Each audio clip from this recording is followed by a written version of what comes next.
राधे राधे, जय श्री कृष्ण मेरे प्यारे प्यारी सखियाँ और सखाजन। तो क्या आपके घर में भी अभी तक किलकारी नहीं गूंजी है? क्या आप भी इंतज़ार कर रही हैं कि कब मैं माँ बनूंगी, कब मुझे मातृत्व सुख मिलेगा? तो यह वीडियो आपके लिए है। तो जैसा कि मैं आज आपको संतान की तरक्की के लिए, संतान प्राप्ति के लिए उपाय बताने वाली हूँ, तो ध्यान रहे कोई भी जो उपाय है वो पूरी श्रद्धापूर्वक आपको करना होगा, तभी उसका फल मिलेगा। एक भी परसेंट आपको डाउट नहीं रखना है और बिल्कुल श्रद्धा से प्रभु पे भरोसा करके इसको करना है, तो इसका फल ज़रूर मिलेगा। तो सबसे पहला उपाय ये है कि आपको संतान प्राप्ति के लिए मैं पहले बता रही हूँ। संतान प्राप्ति हेतु आपको मटके में काले तिल रखना है और मटका छोटा या बड़ा हो सकता है, छोटा ही पात्र में रखिएगा, मिट्टी के पात्र में काले तिल भर कर रखना है। दोनों हस्बैंड वाइफ उसको हाथ ज़रूर लगा दें। यदि दोनों साथ में मंदिर नहीं जा पा रहे हैं तो हाथ ज़रूर लगवा लें और जाकर भगवान विष्णु के मंदिर में एक तुलसी दल रखकर उसको आप अर्पण कर कर आ जाइएगा, चढ़ा कर आ जाइएगा। और दूसरा उपाय ये है कि आपको माखन मिश्री लड्डू गोपाल को बहुत पसंद है, बहुत प्रिय है।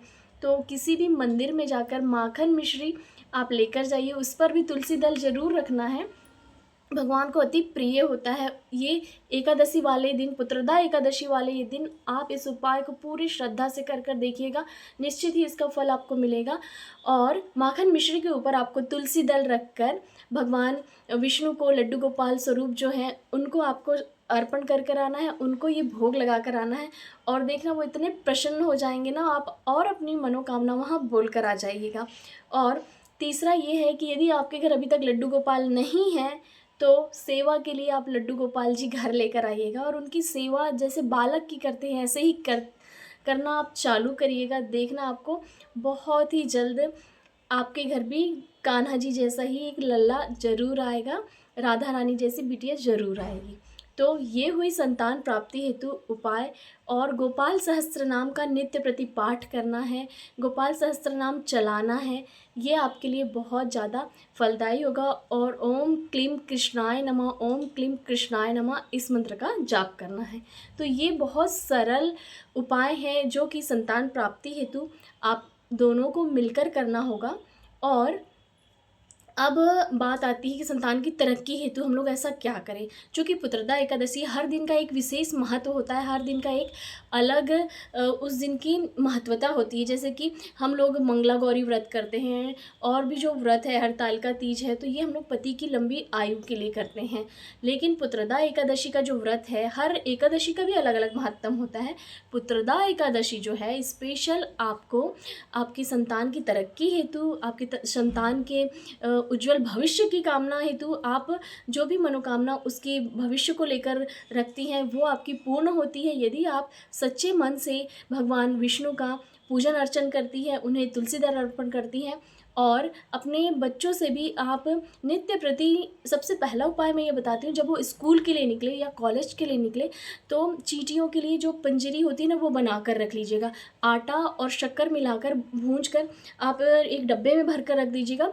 इतना सा, सिर्फ इतनी सी आटा और चीनी जो है वो आपका घर से निकलना चाहिए। जब बच्चे स्कूल जा रहे हैं तो उनसे ही रास्ते में जाते जाते वो एक पुड़िया छोड़ दें चींटियों के लिए। वो एक नियम बच्चों से बनवा लें आप, गौ माता को रोटी, चींटी को जो राशन है, राशन ही कहा जाता है इसे, तो उनके लिए ये खाना यदि बच्चा देना शुरू कर देता है ना तो बहुत सारी चीज़ें ऐसी हैं, जैसे कि मैंने बताया था पहले कि 99 पर आकर भी कोई काम रुक जा रहा है ना तो वो आराम से होने लग जाएगा।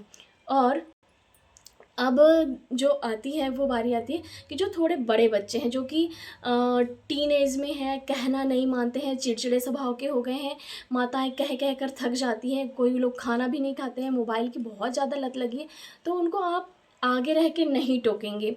आप उनको जितना ज़्यादा टोकेंगे वो उतना ज़्यादा वो चिड़चिड़े हो जाएंगे, क्योंकि टीन एज होती है आजकल। तो 10 साल के बाद थोड़े से जब बच्चे बड़े होते हैं ना तो वो उनका थोड़ा सा ऐसा होता है कि एटीट्यूड सा आ जाता है, तो उनके लिए आपको आगे नहीं टोकना है उनको। जब वो सोए रहते हैं ना तो आपको मन से उनको ब्लेसिंग्स देना है कि मेरा बच्चा बहुत संस्कारी है, बहुत संस्कारी, बहुत कहना मान रहा है। और हल्दी और दही मिलाकर आपको उनको यहाँ पर आज्ञा चक्र पे उनको तिलक करना है। हल्दी और दही का तिलक आप करिए, आप डेली नहीं कर पाएंगे कोई बात नहीं, लेकिन गुरुवार के गुरुवार हल्दी और दही का जो तिलक है यहाँ पर आज्ञा चक्र पर करिएगा।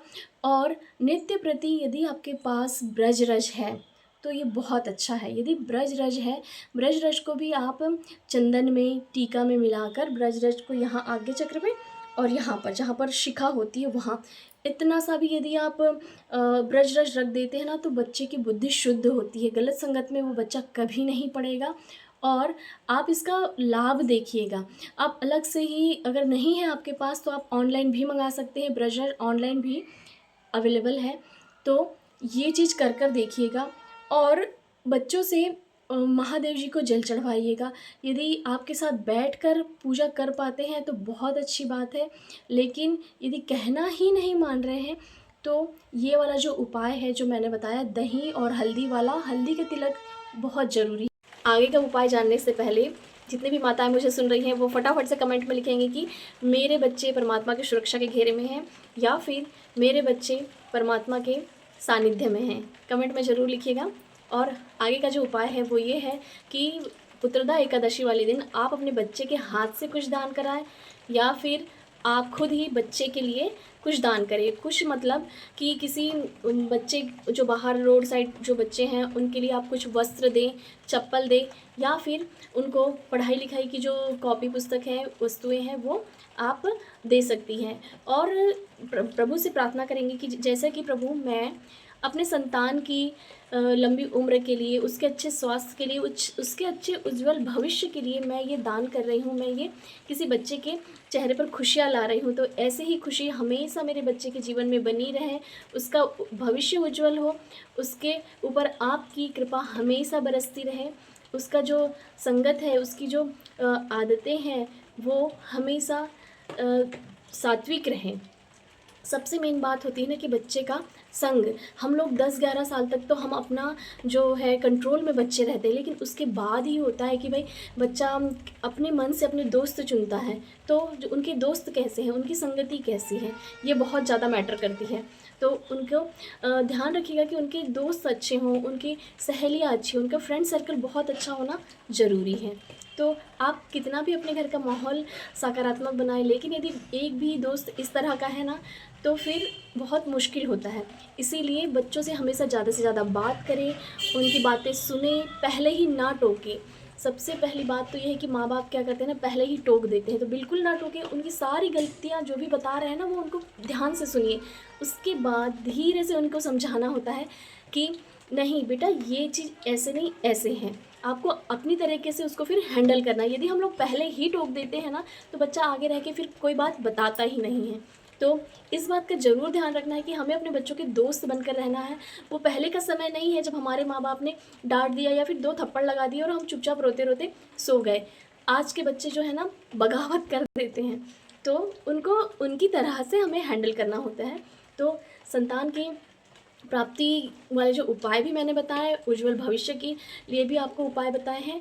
और शाम के समय पुत्रदा एकादशी के दिन घी का दीपक लगाकर आपको कम से कम 21 बार ओम नमो भगवते वासुदेवाय का जाप करना है। और नित्य प्रति अंजनी सुताय नमः, अंजनी सुताय नमः, अंजनी सुताय नमः इसका जाप करना है। बच्चे कुसंग में नहीं पड़ेंगे, बच्चे कभी आपका साथ छोड़कर नहीं जाएंगे।